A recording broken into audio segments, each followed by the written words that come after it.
have the capability and the freedom, not based on your family, not based on how high you graduated in school, because frankly, I was not a very good school performer. If it weren't for me, there would not have been a top half of the class. You can be on the bottom end of the class and still succeed. That's the magnificent thing about this country. There are no limitations. So, fair enough? Okay. What do you think about the various standardized tests? I think tests are okay. Frankly, I just tell you, I don't mean to get on the wrong side of your teachers. I don't know where they are on it. I think the problem is that we say we have to teach to the test. My belief is that if we teach you math, it doesn't matter if it's standardized, non-standardized, it doesn't matter if it's upside down, it's backwards, you got to be able to do math. And so I worry about a system that's going from the test. So many times our hands are tied as teachers, and so it's the system that binds us up. If teachers were given the freedom to come into the classroom and teach, I think most of our teachers could. The ones that can't, we should get rid of them. Just clear them out. They should be something else, gardeners or something, but don't let them have these precious years.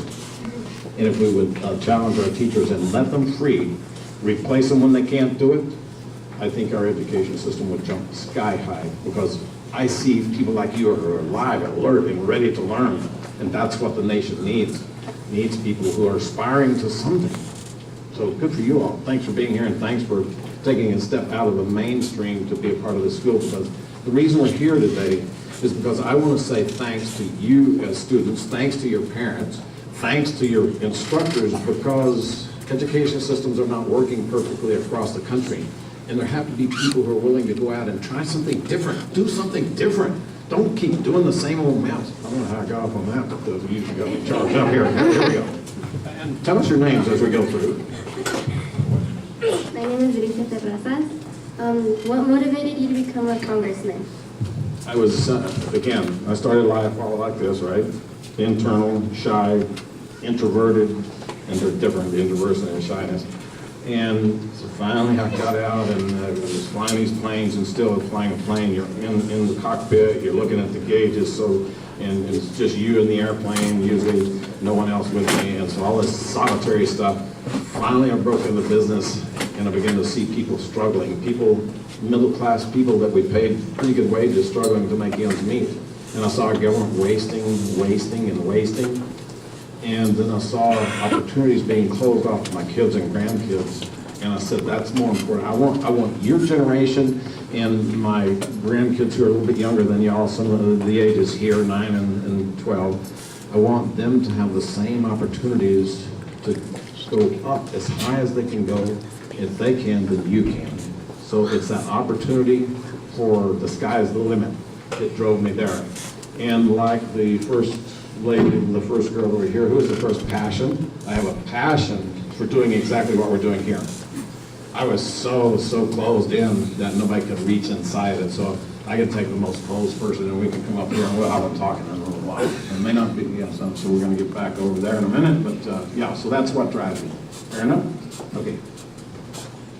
My name is Elias Gomez, and as a congressman that you are, what would you do to support public schools as well as charter schools like La Cabina? Sure, we always support public education. My mom was a teacher in the public schools. My sister was a teacher in the public schools. My brother was a teacher in the public schools. So I really get browbeat at home if I were to say something bad about public education. But I believe in public education. So yes, I support it, but I also recognize deficiencies, and my belief is that we don't ever get better by acting like everything's okay. And so I will be very honest, transparent. I come here and I say thanks, applause, but I also will say things that need to be said. I think that's my job. Be honest about what I see. Okay? Good enough? Good? My name is Alicia Elliott, and what do you think makes a good congressman? I think that you would need one thing. People think that it's those big speeches on the floor of the House of Representatives and it's this, that. I think you need a love for people. Now, I grew up in churches and always, what's the first commandment? To love our neighbor as ourselves. Any of you go to church? Any of you heard that at church? Love your neighbor as yourself. I'll just tell you, all turned in, love my neighbor did not come easy to me. And so I literally was in Congress before I could really start doing it. And so this ability to come here and celebrate with you all and to love what you're doing, I think you can tell this is something that's really something that's inside here. This is not make believe. I love doing this. I love people. I love what y'all are doing. So I think that's the most important thing for any congressman. To love the people that you serve and then serve the people that you love. Fair enough?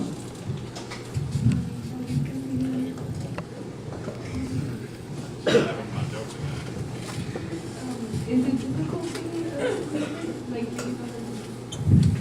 The difficulty, number one, comes in the travel back and forth. So yesterday I was in Washington DC until noon, and then we ran to the airport. You know, you're supposed to be there an hour and a half ahead of time. I got there 35 minutes ahead of time. They barely would check my bags. I ran to the gate, got on the plane, jumped in the seat, fell completely asleep because you just are exhausted all the time. And then I woke up and started doing work that I needed to do for here, so that when I get here, tonight I've got a big speech, about a 35-minute speech, so those also always take a lot of energy. And so rush, do that, then get off and drive here. And then this morning, get up at 5, get up at about 4:30, get on the treadmill because at 66, the last thing you want to do is not keep in shape. And so I have to work harder to keep in shape than you all have to do. So I'm up at 4:30, I'm on the treadmill by 5.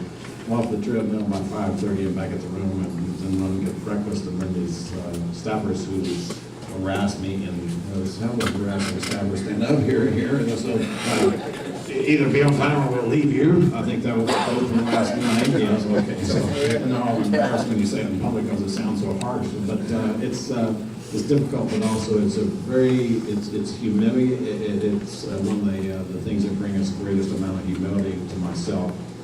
This challenge to represent you so that your future is better. That's a noble responsibility and one that I take to heart. And so every day I'm fighting for the future for people exactly like you.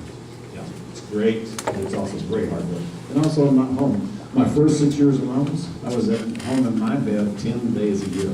10. The rest of the time I'm sweeping across the district or back in Washington, D.C. And so when I come here, I'm still 250, 300 miles from my home right here.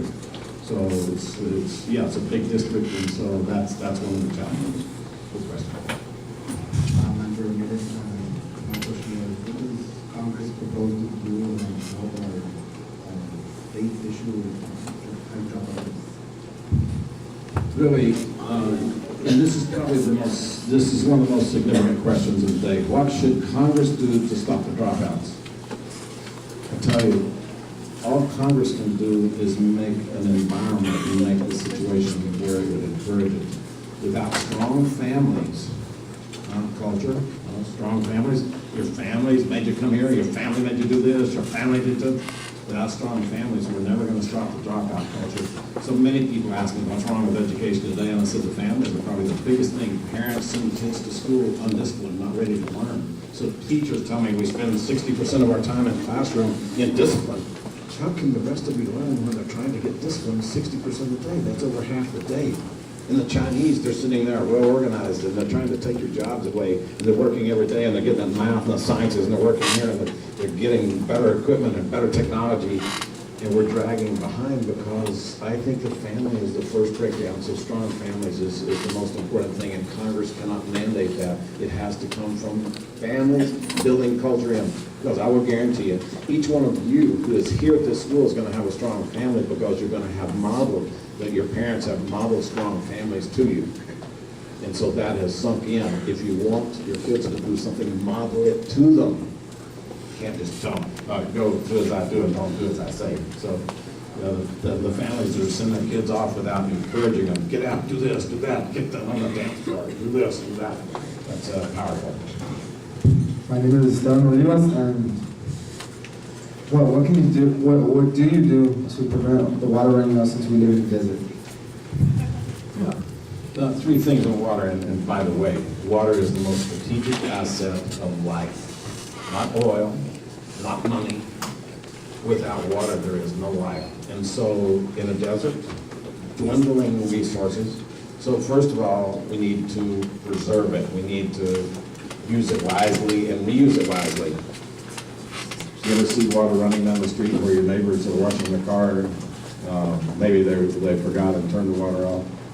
Maybe you stand at the sink in the bathroom and you run water the whole time and you walk away and it's back there running in the background.